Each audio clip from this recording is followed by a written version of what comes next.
guys, it's the RetrofloraPodcast. I'm Brenda. And I'm Charmy, and we're just two crazy sisters with an opinion and a channel. If you like true crime, conspiracy, and supernatural craps, then this is your channel. You guys, it is so freaking hot. Why'd you say that one breath? Because, girl, I only had one breath in me for that. Okay, it's hot in here. It's hot.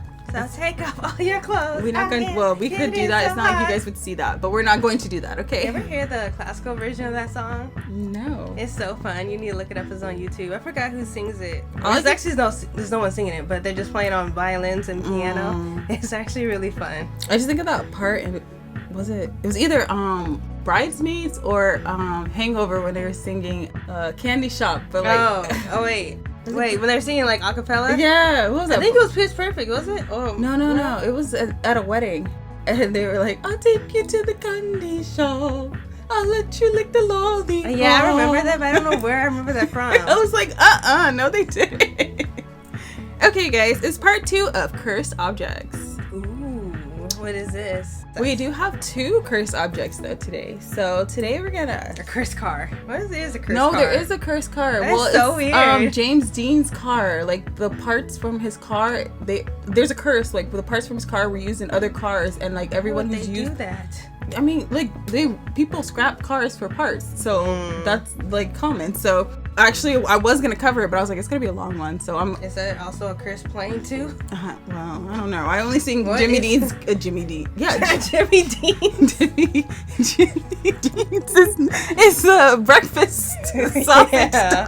I mean James Dean. Yeah. I only seen James Dean's cursed car parts. So. Which, you know what, I'm gonna cover that. I'm not gonna cover it like next month, but I am gonna cover that. Anyway, without further ado, let's get into this. So today we're going to talk about 2 objects, and the first one is the Busby stoop chair.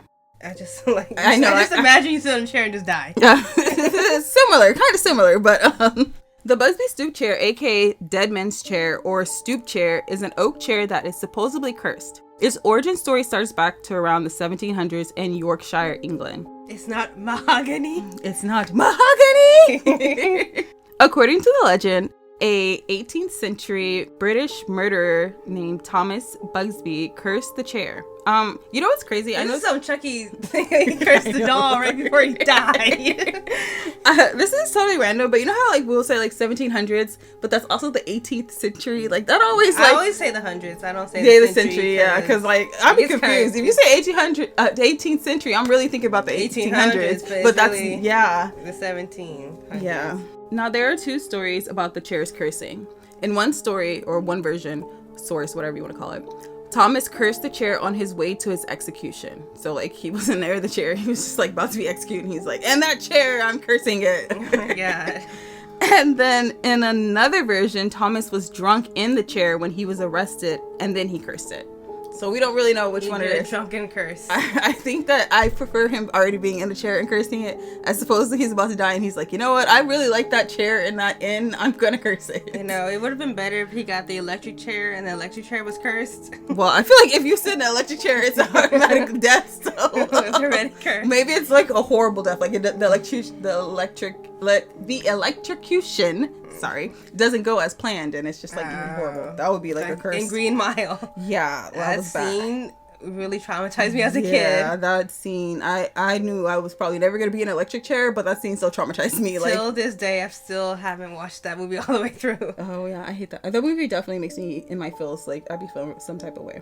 The chair was a particular chair that he sat in at an inn that he liked to drink in. So it was just a chair that was at an inn that was like his spot. Yeah. Mm-hmm. So a little background on Thomas. Thomas was arrested. Besides him being a murderer. Right. Well, we're about to get into that. Thomas was arrested, tried, and sentenced to death after he murdered his father-in-law, Daniel Ottey. Yeah, Ottey. In 1702. Daniel and Thomas were running a coin counterfeiting business and other criminal businesses. And the 2 argued about business, which led to Thomas killing Daniel. Thomas was sentenced to be hanged, and after his execution, his body was hung up with chains from a gibbet. Okay, so gibbet is kind of like, it could be like one of the little cages that they would leave like dead bodies in, like they kind of look like a bird cage. And then there's another version where it's like around your entire body. Yeah, like metal. It kind of looks like belts strapping around your body, but it's metal, and their body's just hanging up, and they just leave it there to rot. Yeah, I read about it in the one book what's it called? It's by Marlon James. It's called The Book of the Night Women. It's a very sad story about slavery, and it's very graphic. So if you do read it, I just mind you, it's very graphic. Yeah, trigger warnings and all sorts of warnings, because that's crazy. I literally cried when reading that book. Yeah, girl, just some of the stuff you told me is, I don't know if I could read a book like that. Look, there are some things that piss me off. Rosewood is one of them. Yeah. Roots is one of them. Like, those type of things I watch once and that's never again. I can't watch again. Yeah. So it is said that anyone who sits on the chair may die or have misfortune. Like, bad things happen to you if you don't know what misfortune means. Yes, we know what okay, I'm just saying. means. Some people might not know what that means. I just wanted to make sure you knew. In 1894, a chimney sweep sat in the chair, and he was found the next morning hanging. Coincidence? I think not. Yeah, that's wild. I think he said he was found hanging like by the place where they executed Thomas. During World War II, Canadian airmen at a base nearby dared each one to sit on the chair. Like, they were daring each other to sit on the chair or whatever. And those who did never returned home from their missions that they were sent on. In 1967, 2 Royal Air Force pilots sat in the chair, and when they were driving home from the pub, they crashed into a tree and were killed. I'm sorry, is this chair still around? Because y'all haven't got rid of it after all this? Nope. It's still like, oh, coincidence for them. A few years later, a builder... Okay, maybe I should have put a construction worker instead of a builder. Well, because it's like... I don't know what year this is, so whatever. A construction worker was dared to sit on the chair, and a few hours later, he fell to his death from a roof. Around the same time, a cleaner accidentally sat in the chair after he fell mopping the floor. So he didn't even purposely sit in the chair. He fell and then landed in the chair, and it's like the chair's like, I got you now. Yeah, it said he would die from a brain tumor shortly after. Which, could have been before he fell in the chair, but yeah, it just doesn't help that it was shortly after he fell in the chair. Yeah. In 1978, the current landlord, Tony Earnshaw, decided he had had enough of this cursed chair, so he moved it into the cellar. So he made sure to keep it away from people sitting in it, because, How about we just destroy it, put it in a wood chipper? What if it's some Final Destination crap? The chair still survives, but the wood chipper blew up and killed a bunch of people. A delivery man would see the chair among the beer barrels, and he sat on it. Oh my god. He was like, look, I've delivered all your stuff to your cellar. I just want to sit down for a minute. Yeah. You know what he should do is put nails on the chair, right? To discourage people from maybe sitting on it. Maybe he doesn't want to touch the chair. So. Well, you can do it without touching it. Get wrenches and be like... I know, maybe we can get a hook and then string it up from the top and then shoot nails through the bottom of it without touching it. Or just put it in the air. You don't have... Maybe you just put a sign that says, please do not sit on this chair. Yeah. Broken or something. Or wet paint. Don't sit on it. So he sat on it, and he was killed minutes later in a car crash up the road. After that, the chair was donated to the Thirsk Museum, where it remains currently to this day. The chair is now hanging from the ceiling to prevent anyone from sitting on it. That's what I'm saying. We're hanging to the ceiling. There have been, although, I'm sorry, I'm just laughing because they really put that chair in the ceiling. They're like, look, we're hanging it up because we know y'all. You're going to sit on this chair, and we're not about to get sued, So there have been some experts who cast doubt on this legend, claiming that after examination, so I guess they examined the chair, I guess they touched the chair, I don't know, they maybe don't have to examine it to touch it. I mean, touch it to examine it. We get it. They found that the chair was probably made after 1840, which would be 138 years after Thomas's death. Okay, so our next cursed object is the woman from Leb. Wait, you touched a woman? No. Otherwise, there'll be a lot of cursed men out there, okay? The woman of Leb, aka the goddess of death, is a small lime statue unearthed from Leb or Lempa in 1878. The statue is cross-shaped with arms protruding, no clear definition of legs, and protruding hips. The statue dates back to around 3,500 BC. No one knows what it is exactly, but it's believed to be a fertility statue or a statue of an unspecified goddess. The statue received the title the Goddess of Death due to the many deaths connected to those who have either owned or touched it. I'm pretty sure they were rubbing it on their bodies to get pregnant too, because they did that back in the day. Really? They took sculptures and did that? Yeah, They had sculptures with like, get the girl pregnant and just rub it on her. You know, when I think of a fertility statue, I think of the episode of Charmed when they had the wedding and he had Prue. They only wanted the female one though. They didn't care for the male one. Yeah. The statue belonged to at least 4 different families. Lord Elephant? No, Elephant, a British colonial, was the first owner of the statue. Within 6 years, he and all 7 members of his family died. Coincidence? Well, this is about to happen to 3 other families. So. The second owner was Ivor Minuschke.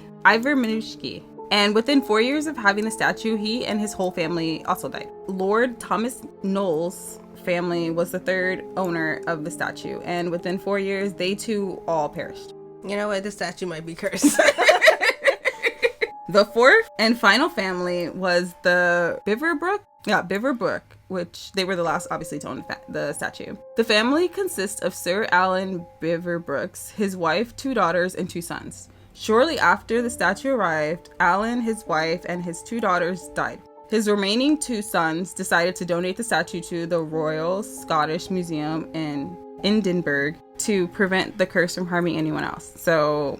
how does that prevent shit? Like, I feel like... I guess it's like keeping it locked up or whatever. So, like, it doesn't keep passing down to families and, like, entire families being killed off. I feel like it should be more about... like, I don't know if you've seen the movie Smile, where it's a curse that follows you. Oh, yeah. Mm-hmm. And the curse at the end of the second smile curse the whole... oh, yeah, the whole audience. Yeah. I feel like I feel like that's what it would do if it was like these cursed objects were in a big public space. Well, it depends on the cursed object, because with this one, you need to touch it. Or possess it.